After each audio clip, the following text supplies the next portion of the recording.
The middle of July in Florida is unpleasantly sticky and thick with heat and humidity, but not if you reside at a beachfront mansion designed after the finest Italian palazzos. You've got homes all over the globe, but you cherish Casa Casuarina in Miami with its breathtaking swimming pool and pebbled mosaic grotto and the furniture upholstered in lavish silk velvet printed by arguably the best designer in the world, yourself.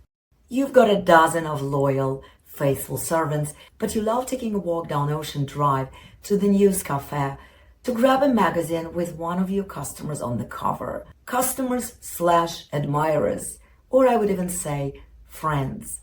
Friends like Princess Diana or Elton John. You trade friendly nods with the laid-back local crowd. Having just returned from touring Paris and London, you do need that Miami vibe, the energy of the city that actually you put on the international map. As you're about to return home and start climbing the coral stairs, you hear Versace. You turn around, maybe out of sheer reflex or just because you're not as reclusive as most celebrities. You've been living in the world that you loved and thought that it loved you back. You turn around, you hear a sharp report, and then you enter nothingness. You enter eternity. You had just recently won a battle with cancer, and after chemotherapy, you were pronounced cancer-free. You had finalized preparations for an IPO on New York Stock Exchange. The IPO was a move designed to transition a family-owned brand into a corporate conglomerate capable of aggressively acquiring rival fashion houses. You were poised to become number one in your craft. But on July 15th, 1997, at approximately 8:45 in the morning, you became number 5. The 5th victim of Andrew Cunanan, an undiagnosed psychopath and an ultimate study in failure. In this clinical investigation, I will analyze the mechanism of this senseless killing spree and will pay the well-deserved tribute to the 6 victims. And yes, you heard me correctly. There was a 6th victim, Marilyn Miglin, the finest lady who quietly suffered the devastating assassination of her reputation through salacious slander, to which many recent productions on Netflix and on YouTube have contributed. I hope to persuade you of this within the next hour. The ultimate study in failure, Andrew Philip Cunanan was a son of a Filipino immigrant, Modesto Cunanan. Modesto was born with intelligence and natural charm, and he tried to be a good Catholic. He married a daughter of Italian immigrants, a devoted Christian, who quickly gave birth to 4 children. The youngest, Andrew, was meant to be raised as a prince. Modesto put everything on that one card. Well, after all, Andrew was born with even bigger gift than his father. There is a rumor that he had the IQ of 145, 147. He had photographic memory and would quickly become well-versed in world history and art that would later help him to achieve a status in the high society in Southern and Northern California. Modesto literally scraped to provide for his family. They lived in this rough working-class town of National City in the vicinity of San Diego. Andrew was never proud of that residence and his family history, and he would create several versions of his biography all the way to Jewish ancestry and different last names. Modesto deprived other siblings of many things. For instance, he gave him master bedroom while the other kids were sharing a small room. And then he scraped to pay for his tuition at the most prestigious Bishop's School in La Jolla neighborhood. But Modesto believed that Andrew would fulfill the American dream. Many immigrants sacrifice their lives for the sake of the next generation, They believe that a child born on the US soil has all chances to enter the high society and become ultimately successful. On the way to his son Andrew's American dream, Modesto Cunanan took the path of least resistance, building Ponzi schemes and embezzling clients' funds. Modesto was just instigating the sense of grandiose self-worth in Andrew. Undoubtedly, Modesto was raising an extraordinary man, a man entitled to overstep any obstacle on the way to a higher goal. I dove into the construct of extraordinary man initially introduced by Dostoevsky in my study of the Menendez case. You're welcome to watch it on my channel. And by the way, please hit those nice little buttons so we don't lose each other, and we'll continue addressing the subjects that standard true crime narrative consistently overlook. I wouldn't dare to speculate that it affected Andrew's personality, watching how his father disregarded the code of ethics and criminal code. He probably didn't even know about it, because when Modesto faced the embezzlement charges, he simply gathered all cash. He sold the house from underneath his family and he fled to the Philippines.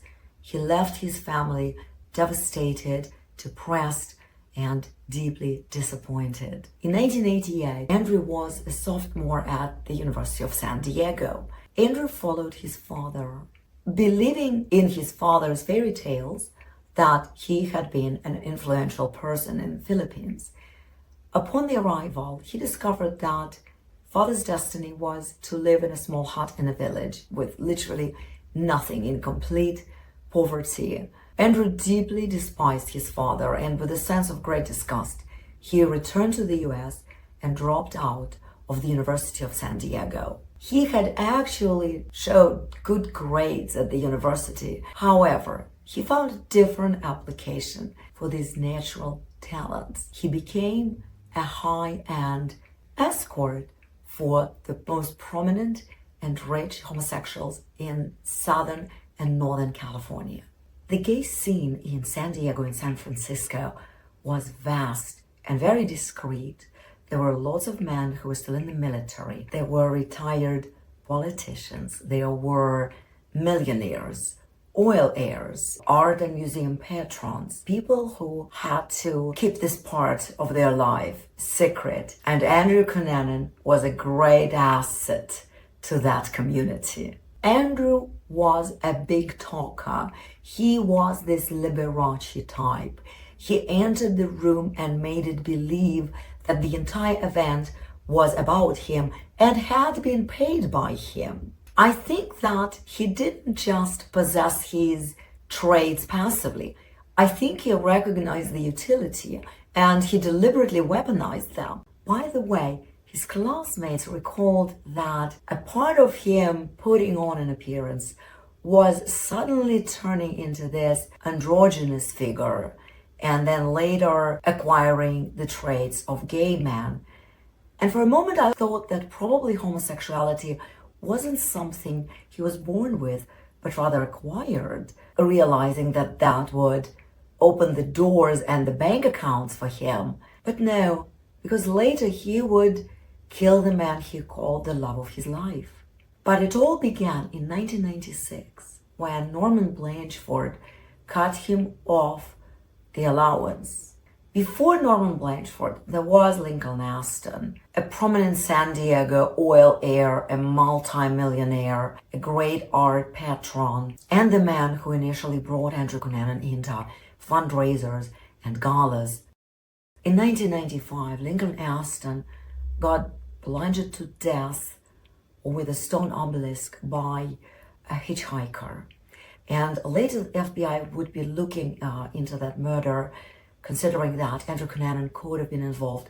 But no, those allegations were dropped. He got involved with Norman, who was probably about 40 years older than him. Andrew had a $2,500 allowance. On top of the allowance, Norman gave him credit cards, an I-30 luxury Infiniti sedan. He paid for the first-class trips to Europe with accommodations at the finest hotels. But at some point, Norman got fed up with the transparent lies, with growing financial demands, with changing attitude. Norman terminated the relationship, took back the Infinity, revoked the credit cards, and made Andrew move out of the mansion. Within the weeks, Andrew lost his entire well-being. That happened around the fall of 1996. And by early 97, Andrew has grown more and more irritated. He was drinking a lot and doing methamphetamine, and that didn't help his appearance.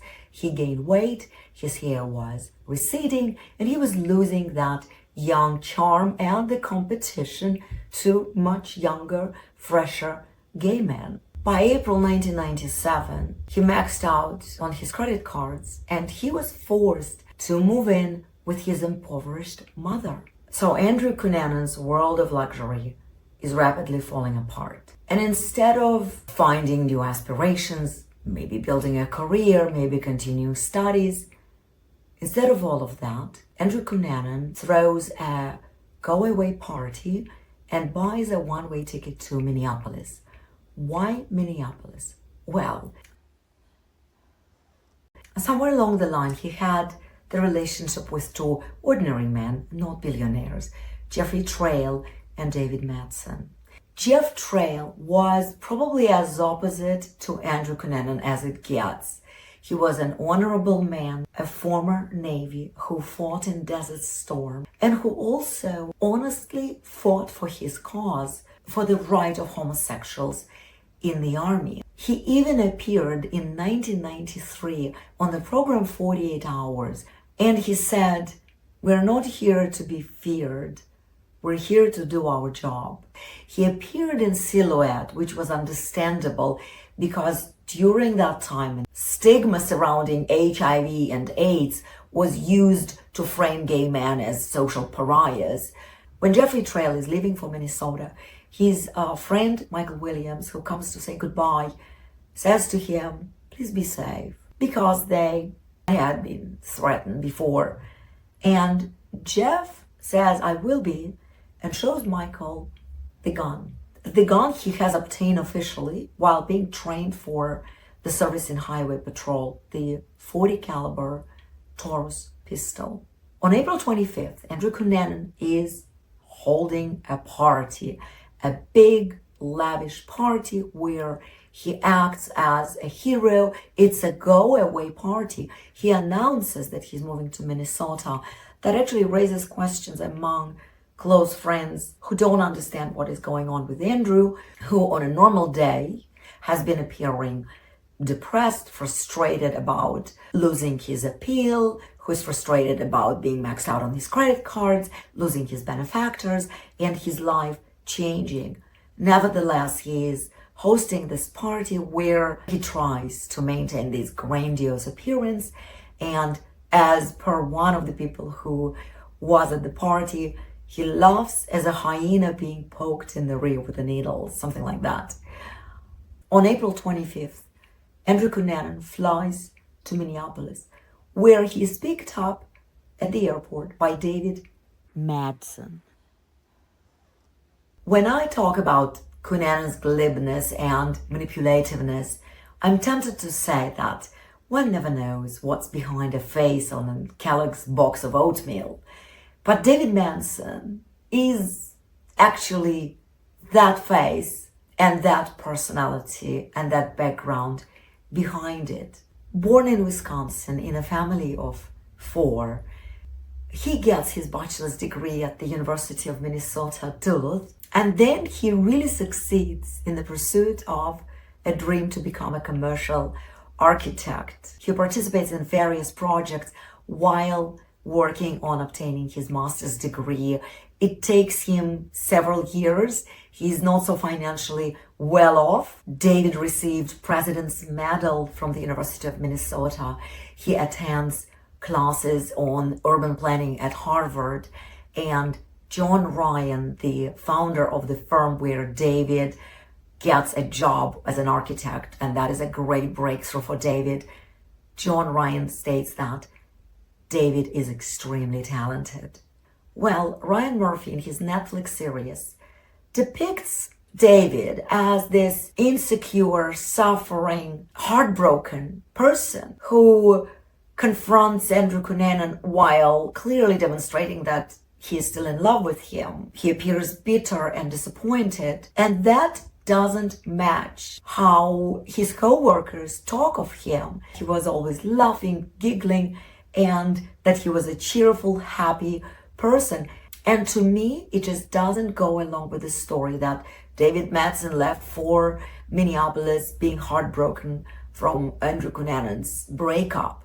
At the same time, Cunanan did indeed have David Madson's pictures on his refrigerator and told his friends that he wanted to have a family with David. Furthermore, in Cunanan's FBI files, I found dozens of postcards and love letters Andrew sent to David from vacations all over the world, from posh hotels paid for by Cunanan's wealthy benefactors.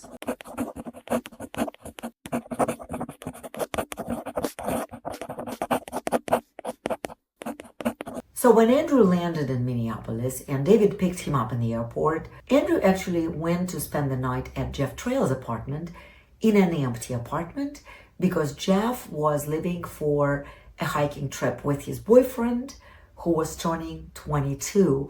And these details are important because it tells us about the state of the relationship between Cunanan and Jeff Trail and David Madson. So Andrew was left alone at Jeff's apartment that he ransacked and where he stole Jeff Trail's weapon, his gun. Sadly, we will never know what exactly triggered Andrew to start this unfathomable killing spree. But if we put it on a timeline, this is where it begins with stealing of Jeff Trail's gun.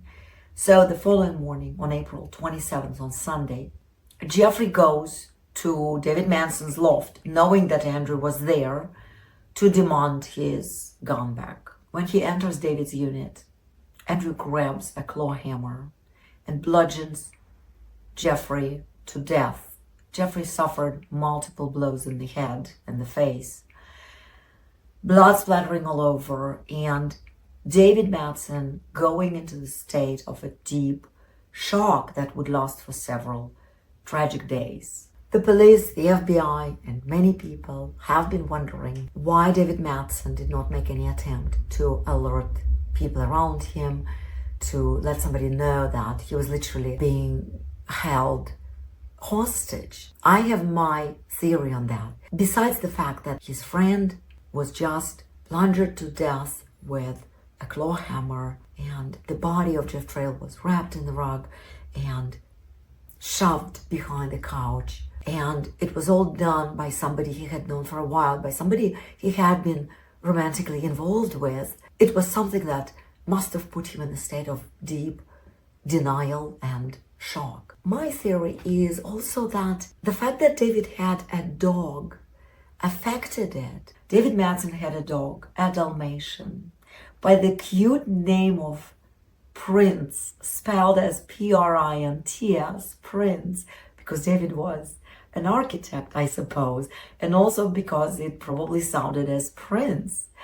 And I wonder if, for David, a single gay man, the dog epitomized a child. Well, I'm not a single gay man, but my dog is my child. And ever since I got that little dog, I noticed that I would avoid any unpleasant dialogue at all costs, fearing that one sudden move, one hit by a man's foot could cause great harm to my dog. That's why I think the dog is crucial in this story. This Dalmatian named Prince. Cunanan was armed. He had the gun he hadn't yet used. The gun he probably demonstrated to David because all Andrew's things were in David's loft. Andrew Cunanan's duffel bag was there, the duffel bag with his name tag and the address. When the police would later search David's loft and they would see the duffel bag with the name tags, they would think that the body belonged to Andrew. In numerous letters sent by Cunanan to David Madson, he even acknowledges the dog named Prince. On Sunday and Monday, the neighbors saw David and Andrew walking the dog, and they noticed that the dog was not on the leash, and usually David would always walk his dog on the leash. By the way, Dalmatians are known for their deafness, and I'm assuming that probably David's dog had that issue, and for David it was probably very stressful to walk his dog without a leash, but for some reason this is what was happening for those 2 days while David was, we don't know, kept hostage at his loft in the deep state of shock, in the mood where he tried to diffuse the situation and maybe looking for some outcome that wasn't coming. Andrew Cunanan probably fell into some delirious state as a psychopath who just delivered his very first blow, actually several blows with a hammer. He went into some psychological transition that his second nature demanded, the bloodthirsty state of mind. I'm assuming all that, but wouldn't you agree that something happened to Andrew Cunanan, who had been a party boy till that moment? But on that day, he crossed the Rubicon. And then on Monday evening or Tuesday morning, they went up north in David's red Jeep, and it is unclear what was happening on those days. There were some random parking receipts which showed that they went in and out of the parking structure, and they probably went up north and then returned, and then they finally ended up in Chisago County near Rush Lake. David probably attempts to run away because at first he's shot in the back and then he turns around and receives bullets in his head and his face. It almost feels that Andrew Cunanan, the greatest chameleon, tried to assume the personalities and the lifestyle of other people, and because he couldn't get it, he was killing them. He used to call himself Lieutenant Commander, and he kills Jeffrey Trail. He kills with such viciousness and such hatred because he would never be anything close to Jeffrey Trail. Jeffrey Trail goes on a hiking trip with his boyfriend. Andrew knows about it. So he drags David, actually risking that David would alert people around them or police. But he does take David on this improvised hiking trip. Now, the body was discovered because David Madson was a very good man. On Monday, he didn't show up for work. Remember, the murder took place on Sunday.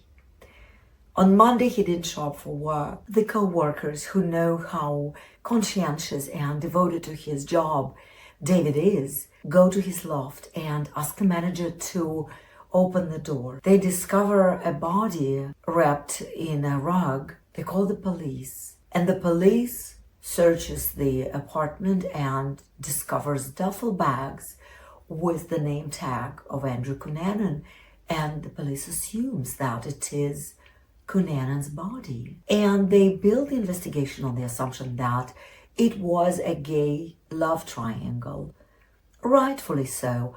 What were they supposed to imagine? Were they supposed to envision a mad psychopathic killer whom we would be discussing 30 years later?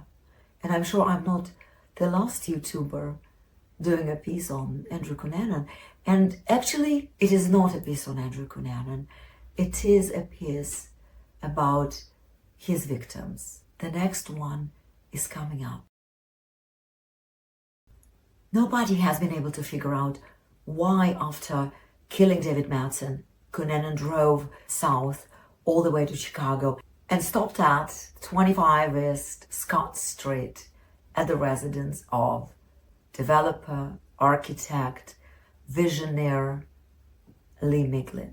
One of the reasons may be that the construction of the townhouse was so that when Mr. Miglin worked, he kept his garage door open.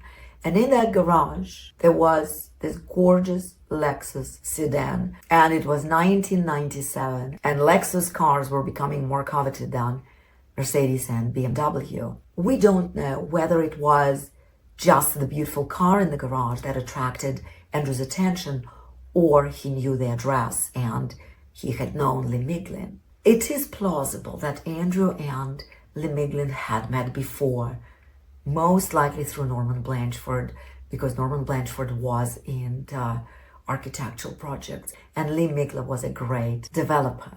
Let's pause here for a moment and leave the story on May 3rd, 1997, and go to Ryan Murphy's American crime story, The Assassination of Gianni Versace. The way it is depicted in the series shows clearly that Lee Miglin and Andrew had been in a relationship. Let me read the disclaimer that appears in the end of each episode of the American True Crime story. And I want to read it just to make sure that I deliver every syllable of this very important phrase. Some events are combined or imagined for dramatic and interpretive purposes. Dialogue is imagined to be consistent with these events. This disclaimer appears in the end of each episode. And of course, we briefly glance through it while we are scooping more ice cream or pouring another cup of tea or coffee or a glass of wine. Nobody reads the disclaimer. But if we did, we would have gotten a feeling that it just states that it is based on real life events and real life characters, and that, yes, the dialogue was imagined by the authors following the traits of the characters. We assume it automatically. We watch such series almost as documentaries. We trust them as documentaries. I realize that I'm not in a position to tell the creators of such fiction to stick to the truth. But when you put a disclaimer like this, again, some events are combined or imagined. Yes, that word alone is supposed to keep them free from any allegations of slander or lawsuits. Some events are combined or imagined. So they imagined Lee Miglin in a painfully humiliating position, begging Andrew for the latter's attention at a party at Norman Blatchford's villa in California. It was painful to watch. And when I dug into Lee Miglin's background and his legacy with a capital L, I decided that I had to share it. And what is coming up is even something that made me more outraged by Ryan Murphy's imagining for dramatic and interpretative purposes. Let me tell you about Miglin. Lee Albert Miglin was 72 years old when he was brutally murdered, and he was at a very creative and productive stage of his brilliant career. He wasn't an oil heir like other people in our story.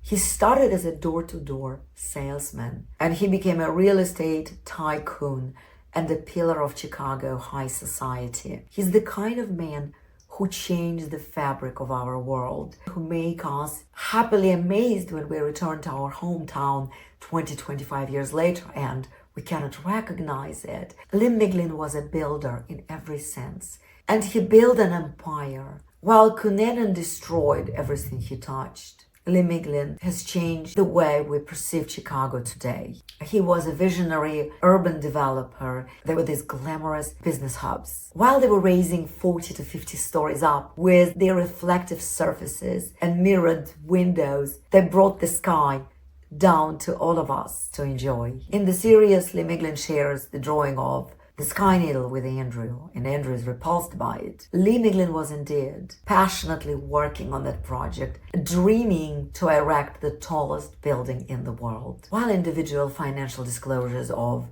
real estate moguls of 1980s are really public, together with Marilyn's phenomenal cosmetic company. This couple was undoubtedly one of Chicago's wealthiest and most influential. A single act by Psychopath destroyed Lee's life and turned Marilyn Miglin's life into a nightmare. And if you envision Marilyn Miglin after watching Ryan Murphy's interpretation as this almost comical lady in wig and four lashes, a woman who had been allegedly turning her back away from her husband's extracurricular activities, let me share what I find fascinating and inspirational about Marilyn Miglin. On Monday, December 1st, 1958, a fire broke out at Our Lady of Angels School in Chicago. It was an elementary school that hosted 1,600 students. The fire started in the basement and then slowly went up while the classes had not yet been dismissed. It happened years before the code would require special release latches on the doors in schools and public places. The school that usually hosts 1,600 children had them and the nuns trapped in the smoke and fire. Some of them jumped out of the windows, which were on the level of third floor. 92 children and 3 nuns died in this horrific event. When you read the documents, it's so chilling. And they state a number of the classroom and then the number of children that were found dead in each room. 11, 12, 14, 92 in total. But the destiny of the survivors may be viewed as something more horrific than death. The burn scars and the skin reconstruction scars are actually this reddish, slippery texture to which no makeup sticks. One lady describes this destiny as living without a face. I had no lips on my face, she stated. While we celebrate life, and it is probably great to realize that you're a survivor, imagine the everyday life for decades for a woman with scar tissue instead of a face, having to leave the apartment every day and face the world. One of the survivors, Michelle McBride, went to the salon that belonged to a former chorus girl and at the time an ambitious revolutionary in cosmetics. And while many may think that Marilyn is mainly known for the 400 products marketed under her name for the famous pheromone perfume, and by the way, if you've used it, please drop a note below, but a lady who devoted herself to the subject of makeover makeup, camouflage makeup, the makeup with extreme coverage. And Marilyn Miglin got so involved with the matter that after having developed the special makeup, the makeup that sticks to the scar tissue and that within itself has the texture resembling our human skin, she got so involved that she would later become a patron of burn victim reconstruction surgery charities and a major volunteer consultant with the Red Cross Burn Unit and the Center for Craniofacial Anomalies at the University of Illinois in Chicago. And Marilyn would make Michelle McBride presentable, even glamorous. And in her book, The Fire That Will Not Die, Michelle will be giving a great credit to Marilyn.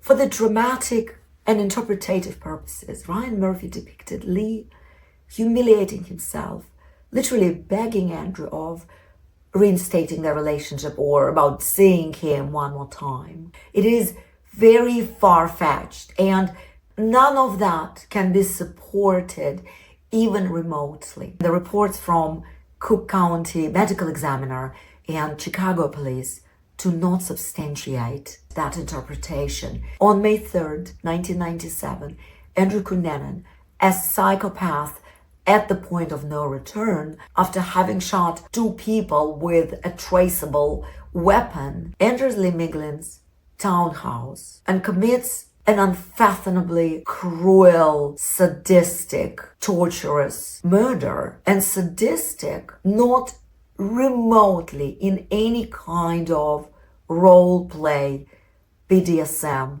way. Lee Miglin's feet and his wrists were bound behind him with duct tape. And it was done, according to the medical examiner, not in the manner usually used in BDSM play. His head was also wrapped first in masking tape and then duct tape. And the breathing holes left under the nostrils were very small, not in the manner they usually do it when they induce the pleasurable suffocation in a BDSM play. I'm looking for the words to make the description of that horrendous murder scene less repulsive, and I'm failing at it because Miglin was beaten to the extent that he had broken ribs. His body was stabbed multiple times with a screwdriver. Then his neck was cut and he was almost decapitated with a gardener's bow saw. There was no much blood on the floor of the garage where the body was found, and that told the police that the torture could have taken place in another room, but then probably brought to the garage. And after all of that, Cunanan drove that Lexus over the body multiple times. After committing that demonic act, Andrew remained in the house. He shaved using Miglin's razor and leaving shavings in the beautiful sink. He ate ice cream and left it haphazardly on the counter to melt.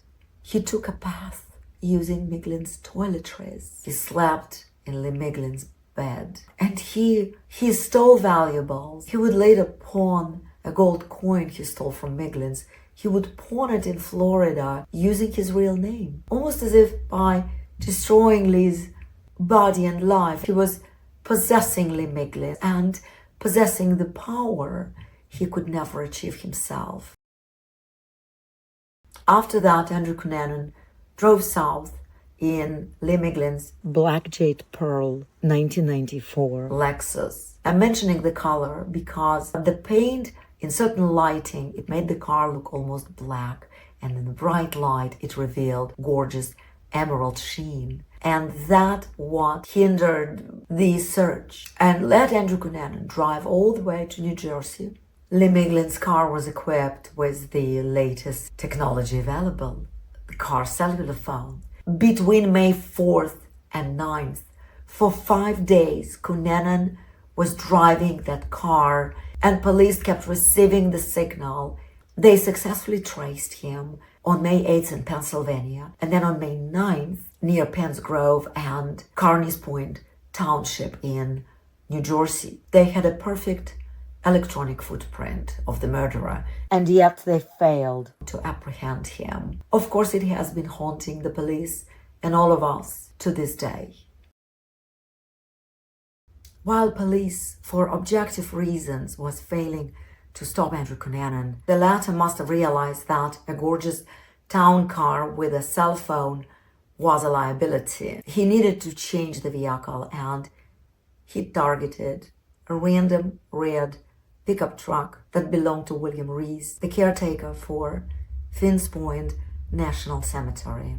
In a cold blood, he shot William Reese and continued his journey in Reese's red pickup. Notice that while he was at Miglin's residence, he did have a gun, and yet he took Miglin's life with an incomprehensible brutality and criminal perversion. On May 12th, Andrew Cunanan arrives in Miami and checks into Normandy Plaza Hotel. And let not the name fool you, it was a dump and a hole, according to the seasoned Miami police detectives who have seen it all. He pays in cash, the cash he stole from Miglin's house, and he is hiding in plain sight while he's on FBI radar.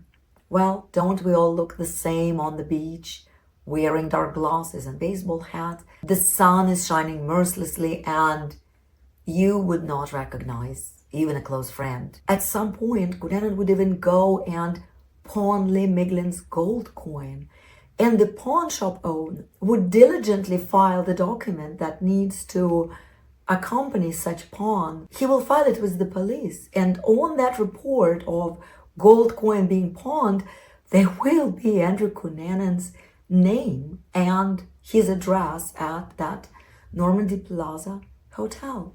The bureaucratic lag between the FBI and the police and the lack of digital data processing we have today meant that the lead was missed for weeks. The lead that could have saved Gianni Versace's life. During the 1990s, South Beach was a highly fractured environment. On one side, it was this highly visible playground for millionaires from international fashion elite. And on the other, there was this transient, drug-fueled, hedonistic, a subculture where people came to reinvent themselves. So it was easy for the great chameleon Andrew Cunanan to just revolve in those circles. And he ate and he drank in plain sight, and he went to gay bars, and he probably did drugs. The biggest controversy in this very argumentative case is whether he had known Versace and had any close encounters with him. And after much digging, the conclusions remain the same. They could have crossed paths. Yes, in July 97, Cunanan was living as a low life in a neon sign dumpy hotel, but prior to that, he had been accepted in the higher circles of powerful people. He had the means and the connections and probably desire to get close to his idol. And by the way, Andrew's mother was indeed Italian, so that was true in the American crime story. Serious. In 94, Gianni Versace was diagnosed with this very rare form of cancer, the cancer of inner canal, like they say, don't show on yourself, but it's the cancer that invades the cells behind your cheek on your face. I cannot imagine what he must have felt learning about it. He underwent aggressive treatment, and by 97 he was pronounced cancer-free. He was at the zenith of his career. Gianni Versace was not just another fashion designer. I understand that Gianni Versace's flamboyance and the boldness of his prints is not for everyone.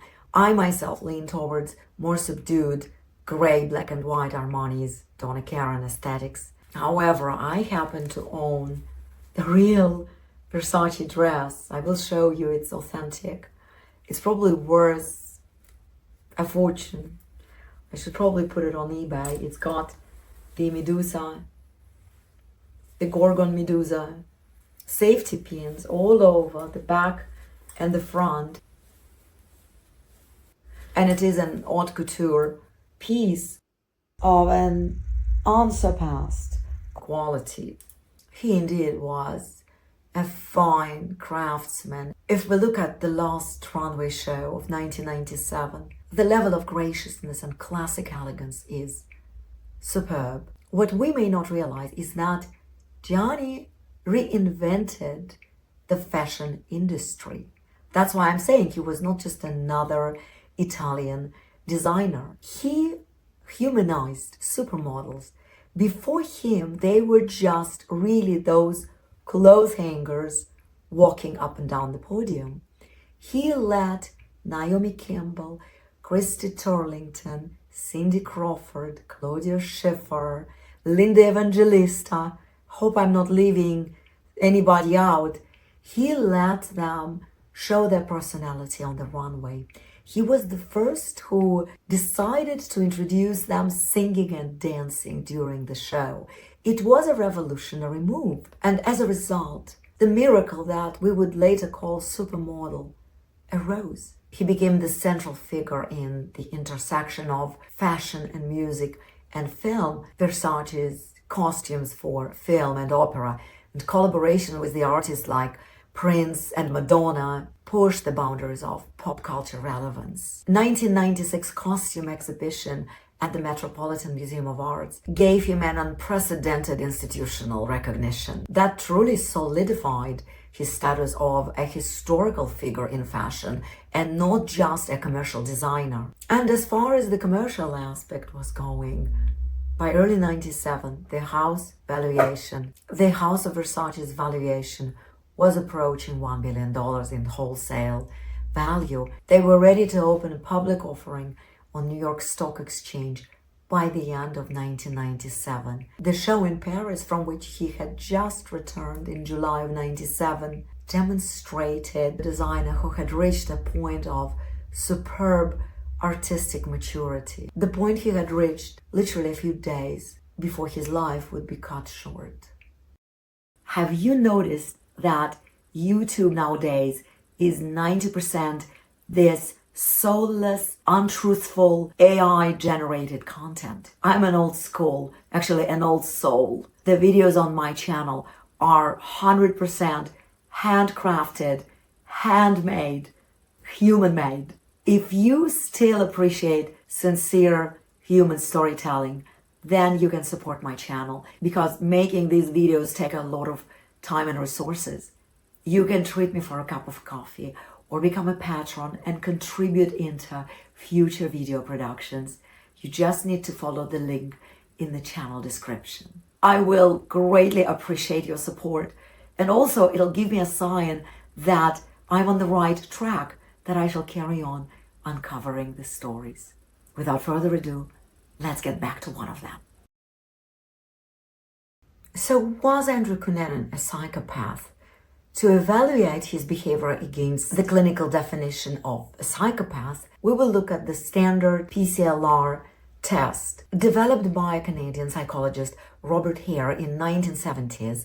This is not, contrary to what YouTubers and TikTokers make you believe in those cute little short videos, this is not a self-check test you and I could take online and determine whether we are indeed psychopaths or not, although finding out that you don't match certain traits described in the test is very comforting. So again, the test is designed to be used by trained professionals in legal and clinical settings. This is just for the purpose of, I don't want to say entertainment, more like a closure, because at least it gives somewhat explanations to Andrew Cunanan's actions.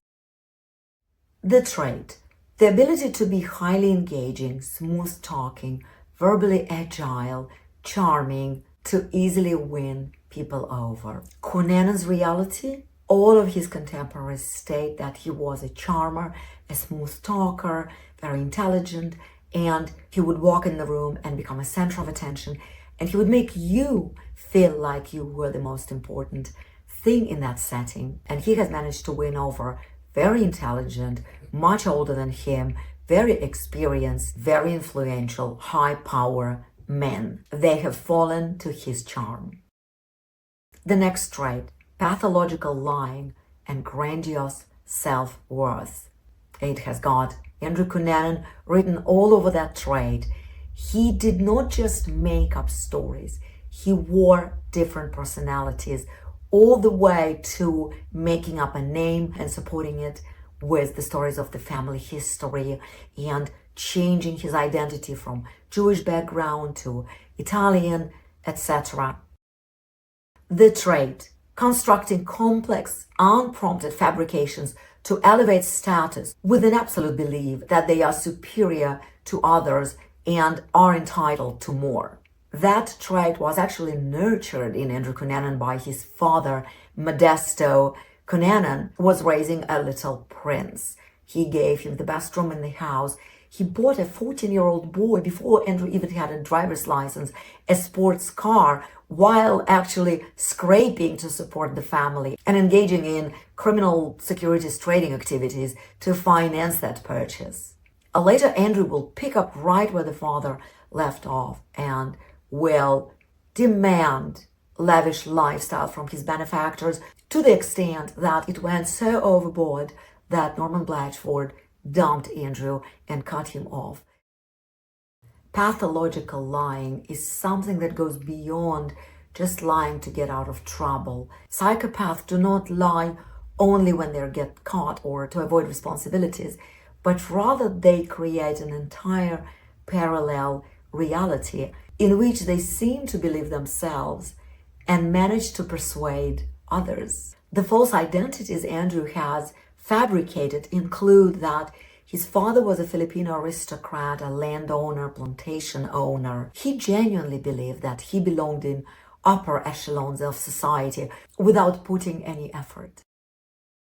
Parasitic lifestyle. Well, the trait is described as to intentionally rely on others to provide financial support, completely devoid of personal professional development. Andrew quit his successful studies at the university, and pursued the career of an escort boy. He never held or even tried to hold a steady, legitimate job, and he lived off wealthy benefactors all the way until he started in his late 20s losing that boyish appearance. When Norman Blatchford cut him off in 1996, that was most definitely what accelerated psychological unraveling.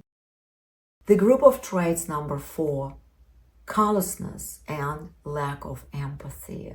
It's about the traits which demonstrate profound indifference to other people's feelings, their rights, and mainly about the indifference to physical suffering of other human beings. Well, Cunanan grabbed a hammer and bludgeoned Jeffrey Trail. The fact about how Cunanan just wrapped Jeff's body in a carpet and literally shoved it behind the couch. The manner in which he executed David Manson, shooting him in the back first and then in the head and in the face. The unfathomable cruelty inflicted on Lee Miglin. And then on the other hand, the just kind of operational casualness with which he executed William Reese just to secure a vehicle.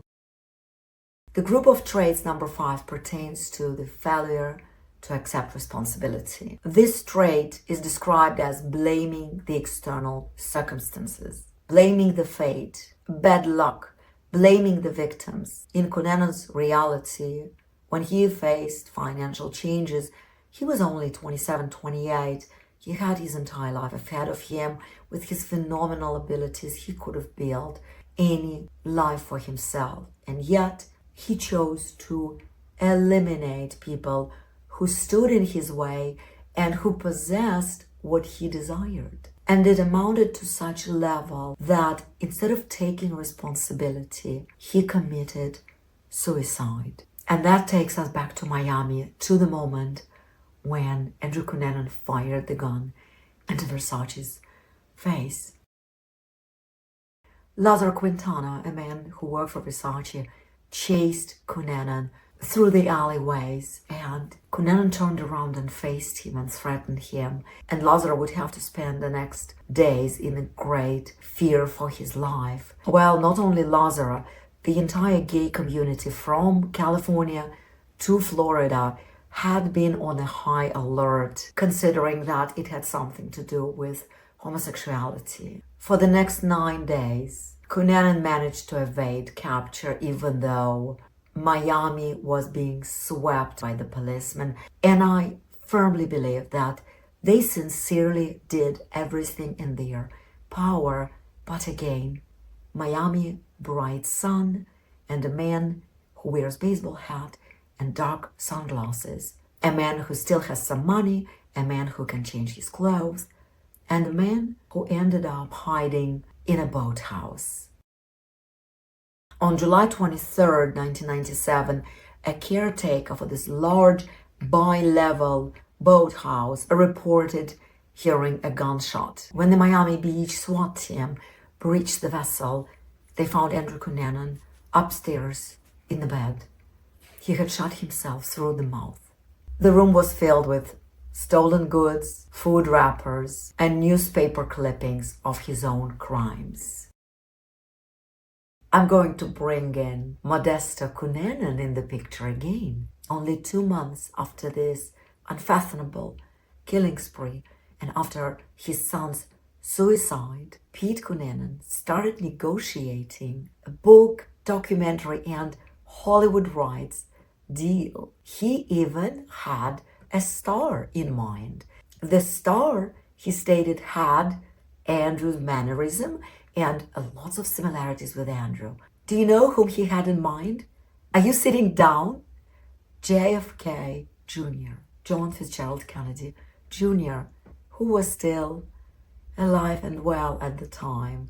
I will definitely do a piece on JFK Jr.'s tragic death. Cunanan didn't leave a manifesto, a suicide note. He didn't kill Versace for a cause. He just killed him because Versace was everything Cunanan could have never been.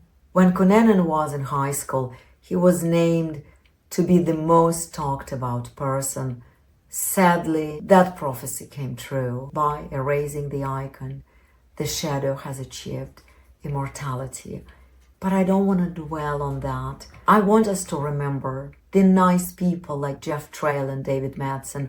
I want us to, from time to time, look into the legacy of people like Miglin who have changed the landscape of Chicago. I want us to remember Gianni Versace as a genius who has forever changed the way we perceive the world of fashion and top models. Marilyn Miglin was at the time of Lee's murder exactly same age as I am now. I stated that I consider her a sex victim, but the word victim should never be applied to this glamorous, courageous, hardworking, inspirational queen. She lived to the age of 83. And Marilyn left this life in 2022 in the company of remarkable women, the true queens. Angela Lansbury, she was 92. Barbara Walters, Olivia Newton-John, Madeleine Albright, Italian actress Monica Vitti, Sally Kellerman. I have worked with her on a project with Salman King. She was fabulous. Ivana Trump, Vivienne Westwood, and last but not least, Queen Elizabeth II. Rest in peace, Your Majesties.